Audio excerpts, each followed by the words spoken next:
শুভ সকাল আমার প্রিয় বন্ধুরা, সবাই কেমন আছো? আশা করছি যে যেখান থেকে আমার ভিডিও দেখছো সবাই ভালো আছো, সুস্থ আছো, আর আমরাও খুব ভালো আছি। জলপাইগুড়ি জেলার ছোট্ট একটি গ্রাম থেকে আমি আবারও চলে আসলাম নতুন একটা ব্লগ ভিডিও নিয়ে। সম্পূর্ণ ভিডিওটা জুড়ে আমার সাথে থাকার অনুরোধ রইল। যারা নতুন এসেছো, ভিডিওটা যদি ভালো লাগে প্লিজ একটা লাইক করে চ্যানেলটি সাবস্ক্রাইব করে আমার পাশে থেকো। আর যারা আগের থেকে সাবস্ক্রাইব করে রেখেছো, আমাকে সাপোর্ট করেছো, তাদের জন্য রইল অসংখ্য অসংখ্য ধন্যবাদ।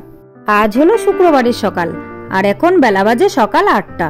আর এখন থেকেই আমি তোমাদের সবাইকে সাথে নিয়ে আজকের ব্লগটা শুরু করে দিয়েছি। আই হোপ কি আজকের ব্লগটাও তোমাদের ভালো লাগবে। তো বন্ধুরা দেখো, আজকের সকালটা কিন্তু আমি বাসন ধোয়া থেকেই শুরু করে দিয়েছি। আসলে কি বলতো, আমি যেহেতু এখনো বাবার বাড়িতেই আছি, তো সেরকম একটা কাজ নেই, সকলে মিলে করা হচ্ছে, তাই হচ্ছে কিন্তু বাসনগুলোকে ধুচ্ছি। আর আজকে একটু সকলেই বেলা করে উঠেছি, কারণ সকাল থেকে মুষলধারে বৃষ্টি। সকাল থেকেই বলবো না, রাত থেকেই শুরু হয়েছে, আর কয়েকদিন ধরেই বৃষ্টি হচ্ছে, তোমরা তো দেখতেই পাচ্ছ। তো মুষলধারে বৃষ্টি থাকার কারণে আমরা কিন্তু সকাল সকাল ঘুম থেকে জাগাই ছিলাম, উঠিনি। তো সে কারণেই হচ্ছে উঠতে দেরি হয়েছে। আর উঠে সবাই সব কাজ করছে, তাই আমি বাসনগুলোকে মেজে নিচ্ছি। আর আমার ভাই বউ কয়েকটা বাসন ছিল, সেগুলোকে মেজে নিল। তো বাসন মাজা কমপ্লিট করে আমরা সকলে চাটা খেয়ে নিয়েছি। কিন্তু বাচ্চারা তো সকালে আজকে চাও খায়নি আর বিস্কিটও খায়নি, তাই বাচ্চাদের জন্য একটুখানি ম্যাগি করে 3জন বাচ্চাকে ঘরের মেঝেতে বসিয়ে খাওয়াচ্ছি। এবার বাচ্চাদের খাওয়া হয়ে গেছে। আর বাইরেটা দেখো, বললাম না মুষলধারে বৃষ্টি হচ্ছিল, তো বৃষ্টির কারণে উঠোনটায় পুরো জল জমে গেছে। আর জল জমে গেছে বলে হাঁসের বাচ্চাগুলো প্লাস হচ্ছে হাঁসগুলো দেখো জলের মধ্যে। আর হাঁসেরা তো জল পেলেই খুব খুশি হয়, তো সে কারণেই হচ্ছে এই জল দেখে উঠোনের মধ্যে হাঁটাচলা করছে। আর বাচ্চাগুলো আগে আগে যাচ্ছে আর হাঁসগুলো পিছন পিছন যাচ্ছে। আর বেড়াটার ওপাশে আমাদের একটা পুকুর আছে, এরা এদিক দিয়ে গিয়ে সেই পুকুরে নেমে যাবে, তাই কিন্তু উঠোন দিয়ে হেঁটে হেঁটে যাচ্ছে। তো তারপর বাচ্চাদের খাবার দাবার কমপ্লিট হয়ে গেছে, এবার আমাদের খাবারের পালা। তো আমাদের খাবারের জন্য আজকে সকালবেলায় আটা মাখছি, দেখছো তো আটা মাখছি, একটুখানি লবণ চিনি টিনি সব দিয়ে দিলাম, কারণ এগুলোকে হচ্ছে লুচি বানাবো। আর লুচির মতো ছোট ছোট করে বানাবো না, যেহেতু বাড়ির সকলেই খাবো, তাই হচ্ছে একটু বড় বড় করেই লুচি বানাবো, মানে রুটির মতো করে বড় বড়, তাহলে কম সময় লাগবে। আর লোকও যেহেতু অনেকগুলো, সে কারণেই। আর বাইরেটা দেখছো, বৃষ্টি কিন্তু এখনো পড়েই যাচ্ছে। মাঝখানে একটুখানি থেমেছিল, সেই সময়টায় বাইরে সব কাজকর্ম করেছি, আর এখন কিন্তু আবার সেই বৃষ্টি পড়েই যাচ্ছে। আর ছাগলগুলোকে দেখো, বৃষ্টি পড়ছে বলে ওরা কোথাও যেতে পারছে না, একটুখানি বেরিয়েছিল, আবার বৃষ্টি এসছে, আবার ঘরে চলে এসছে। আর বৃষ্টির মধ্যে ভিজে ওরাই বা কি করবে বলো? তো সে কারণে ওরা আশেপাশে ঘোরাঘুরি করছে। আর আমি বারান্দায় বসে আটাটাকে মেখে নিয়ে তারপর হচ্ছে লুচিগুলো সব আগে বেলে নিচ্ছি, তারপর ভাজবো। তো লুচিগুলোকে আমি বেলে নিচ্ছি। এদিক দিয়ে কিন্তু আমার ভাই বউ মানে সবজির জন্য সব রেডি করছে, আর বোন মানে উনুনটাকে ধরিয়ে দিচ্ছে, কারণ ও লুচিগুলোকে ভাজবে, আমি বেলে দেবো আর ও ভাজবে। এভাবেই কিন্তু আমরা বাবার বাড়িতে এলে সকলে মিলে মিলেমিশে কাজ করি। আর জানো তো বন্ধুরা, মিলেমিশে কাজ করার মজাটাই কিন্তু আলাদা। আর লুচিগুলো দেখো, আমি কিন্তু একটু বড় বড় করেই মানে বানিয়েছি, আর বানিয়ে কুলোটার মধ্যে রেখেছি, তাহলে ভাজতে সুবিধে হবে। আর আগে থেকে বানিয়ে রাখলে ভাজার সময় মানে অতটাও কষ্ট হয় না। কষ্ট বলতে, লুচি ভাজা তো খুব তাড়াতাড়ি হয়ে যায়, তো না হলে বসে থাকতে হয়, আর বেলতে কিন্তু প্রায় অনেকটাই সময় লেগে যায়।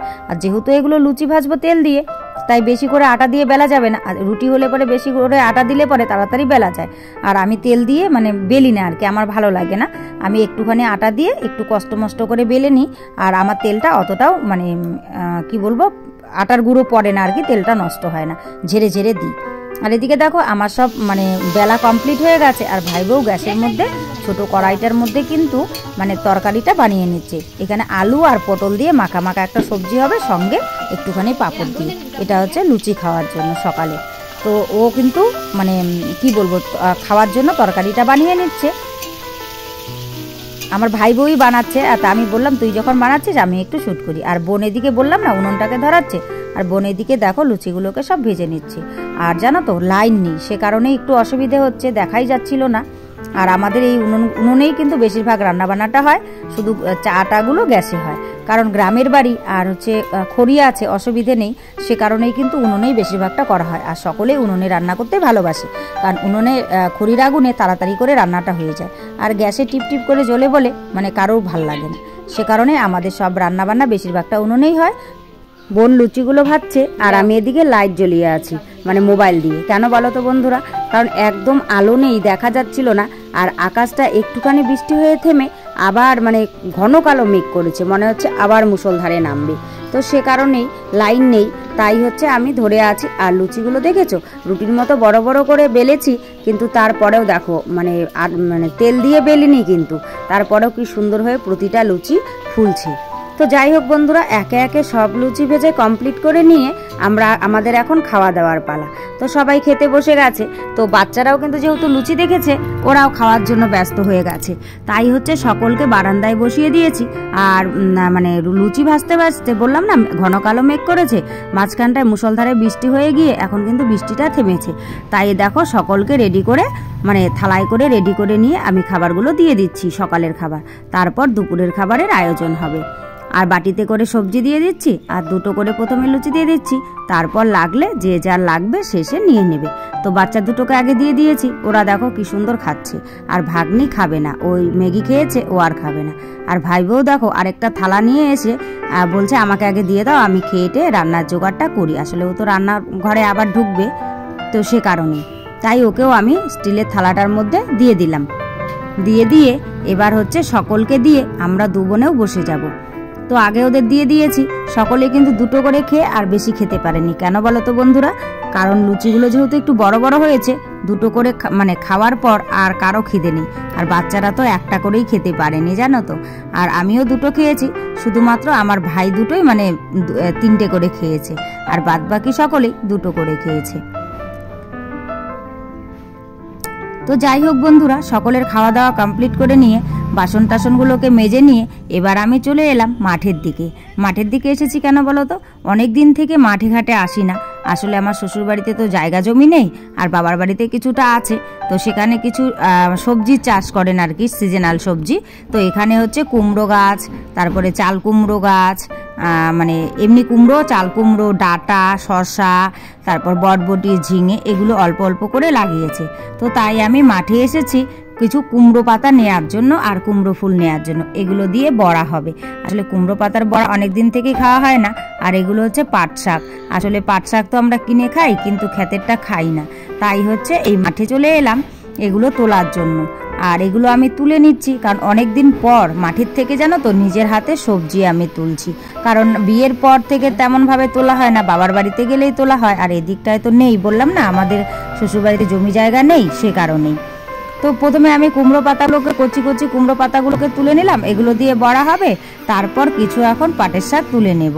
মানে পাট শাক হচ্ছে পাতা তুলবো না, কয়েকটা ডগা তুলবো, ওই ডগাগুলো দিয়েও কিন্তু বড়া হবে। আর দেখো খুব সুন্দর কিন্তু কুমড়ো পাতাগুলো হয়েছে, জানো তো। এই যে দেখো আমি পাট শাকের ডগাগুলো তুলছি। এই ডগাগুলো দিয়ে যেহেতু বড়া করব, তাই বড় বড় সুন্দর দেখে সুন্দর সুন্দর ডগাগুলো আমি তুলছি। আর মানে পাট ক্ষেতটাও বৃষ্টি হয়েছে বলে একটু কাদা কাদা হয়েছে, তাই কিন্তু আমি জুতো পরে আসিনি, খালি পায়ে এসেছি, জানো তো। তারপর শাক তোলা কমপ্লিট করে নিয়ে আমি একটু বটবটি ক্ষেতটায় ঢুকলাম, আর শশা ক্ষেতটার মধ্যেও ঢুকলাম। তো বটবটি ক্ষেতটাকে দেখে আমি দুটো শশা ছিঁড়ে নিয়ে বেরিয়ে পড়েছি। বেরিয়ে একদম সোজা বাড়ির দিকে চলে এলাম। বাড়ির দিকে এসে এবার হচ্ছে যেহেতু ভাই বউ আর বোন মিলে রান্না করছে, তো তাই আমি কি করছি বলো তো, ঘরদোরগুলোকে একটু পরিষ্কার করে নিচ্ছি। কারণ বাচ্চারা তো খুব নোংরা করছে ঘরদোরগুলো, তো সে কারণে আগে ঘরগুলোকে আমি ভালো করে ঝাড়ু দিয়ে নিলাম। আর এদিকে আকাশটার পরিস্থিতি দেখো, একদম কিন্তু কালো হয়ে এসেছে, জানো তো। মনে হচ্ছে যেন এখনই বৃষ্টি নেমে যাবে।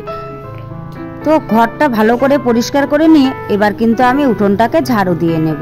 উঠোনটাকে ঝাড়ু দিয়ে তারপর স্নান ধান সব কমপ্লিট করে নেব। আর বাচ্চাদের স্নান ধান কমপ্লিট হয়ে গেছে, কারণ মা এসে বাচ্চাদেরকে স্নান ধান কমপ্লিট করিয়ে দিয়েছে। আর আকাশটা খারাপ বলে দেখো বারান্দায় সব মেলে দেওয়া আছে জামা কাপড়গুলো, কারণ মেলে দেওয়ার আর কোনো জায়গা নেই, বাইরে রোদও নেই, যখন তখন বৃষ্টি নেমে যাচ্ছে। তাই কিন্তু জামা কাপড়গুলো সব বারান্দাতে মেলে দেওয়া আছে। আর দেখো ঘরে একটা লাইট জ্বলছে, দেখতে পাচ্ছ। আসলে ঘরটা তো খুব অন্ধকার হয়ে আছে, সে কারণেই মা লাইট জ্বালিয়ে দিয়েছে। আর বাচ্চাদের স্নান করিয়ে যেহেতু বিছানায় তুলে দিয়েছে, বাচ্চারা বিছানায় বসে খেলছে। কারণ না হলে আবার স্নান করানোর পরে ধুলোবালি করবে, কারণ আমাদের তো মাটির বাড়ি, মাটির ঘর। তো সে কারণেই বাচ্চাদেরকে মা কিন্তু স্নান ধান করানোর পর বিছানায় তুলে দিয়েছে। বাচ্চারা বিছানায় খেলছে বলে মা লাইটটা জ্বালিয়ে দিয়েছে। আর দেখো ডগিটা মানে খাওয়ার টাইম হয়ে গেছে, ও কিন্তু ঘুরে ফিরে চলে এসছে। এখন এখানে কতক্ষণ শুয়ে থাকবে, আবার খেয়ে দিয়ে আবার বেরিয়ে যাবে। আর এই কুকুরটা জানো তো আমাদের বাড়িতেই থাকে দিন রাত, আর এখানেই খাওয়া দাওয়া করে, এখানেই থাকে। তো যাই হোক বন্ধুরা, সব মিলিয়ে আজকের ব্লগটা তোমাদের কেমন লেগেছে এবং আমার বাবার বাড়িটা তোমাদের কেমন লেগেছে অবশ্যই কিন্তু তোমরা কমেন্ট করে জানাতে ভুলো না। আর আজকের ব্লগে যদি কিছু ভালো লাগে তাহলে প্লিজ একটা লাইক করো, কমেন্ট করো, শেয়ার করো আর আমার চ্যানেলটিকে সাবস্ক্রাইব করে এভাবেই আমার পাশে থেকো। সবাই ভালো থেকো, সুস্থ থেকো, তোমাদের পরিবারে সকলকে নিয়ে ভালো থেকো। তোমাদের সঙ্গে দেখা হচ্ছে পরবর্তী কোনো ভিডিওতে নতুন কোনো ব্লগের সাথে। ততক্ষণের জন্য সবাইকে টাটা এবং গুড নাইট। তারপর একদম তোমাদের সঙ্গে দেখা হবে বাবার বাড়ি থেকে চলে যাওয়ার পর, মানে বাড়ি গিয়ে। আর তোমরা একটা আওয়াজ শুনতে পাচ্ছ, আসলে কি বলো তো, যেখানে আমি ভয়েস ওভার দিচ্ছি তার পাশের বাড়িতে কাজ হচ্ছে। তো কাজ হচ্ছে বলে মানে ওরা হচ্ছে মেশিনে রান্দা টানছে, তো কাঠের কাজ করছে আর কি, তাই এই আওয়াজটা হচ্ছে। অনেক চেষ্টা করলাম আওয়াজটাকে বন্ধ করার জন্য, কিন্তু কিছুতেই করে উঠতে পারলাম না। তাই কিন্তু তোমরা হয়তো ভয়েসের পাশে পাশে এই আওয়াজটাও শুনতে পাবে। তো এটাকে একটু মানিয়ে নিও বন্ধুরা। তো চলো আজকের মতো টাটা।